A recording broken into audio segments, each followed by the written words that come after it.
అల్పపీడనం ప్రభావంతో కోస్తాంధ్రాలో రాబోయే 3 రోజుల్లో భారీ నుంచి అతి భారీ వర్షాలకు అవకాశం ఉందని అమరావతి వాతావరణ కేంద్రం తెలిపింది. ఈ నెల 19న మరో అల్పపీడనం ఏర్పడుతుందని వెల్లడించింది. రాయలసీమలో తేలికపాటి నుంచి ఓ మోస్తరు వర్షాలు కురుస్తాయని అంచనా వేస్తున్నారు.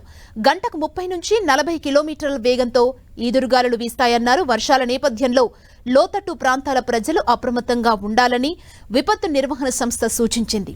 గురువారం శ్రీకాకుళం, విజయనగరం, పార్వతీపురం, మన్యం, అల్లూరి సీతారామరాజు, విశాఖపట్నం, కాకినాడ, అనకాపల్లి, డాక్టర్ బిఆర్ అంబేద్కర్ కోనసీమ, తూర్పుగోదావరి, పశ్చిమ గోదావరి, ఏలూరు, కృష్ణా, ఎన్టీఆర్, గుంటూరు, బాపట్ల, పల్నాడు, ప్రకాశం, నంద్యాల జిల్లాల్లో పలు చోట్ల భారీ నుంచి అతి భారీ వర్షాలు పడే అవకాశం ఉంది.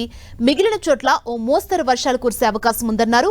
బుధవారం శ్రీకాకుళం, విజయనగరం, పార్వతీపురం, మన్యం, ఏలూరు, శ్రీ సత్యసాయి తదితర జిల్లాల్లో తేలికపాటి నుంచి ఓ మోస్తరు వర్షాలు కురిశాయి.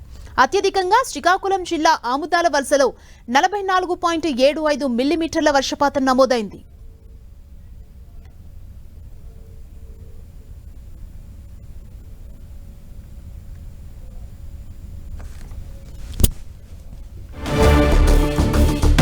రేపు బంగాళాఖాతంలో మరో అల్పపీడనం ఏర్పడనుంది. గంటకు 30 నుంచి 40 కిలోమీటర్ల వేగంతో ఈదురుగాలులు వీచే అవకాశం ఉందని వాతావరణ శాఖ పేర్కొంది.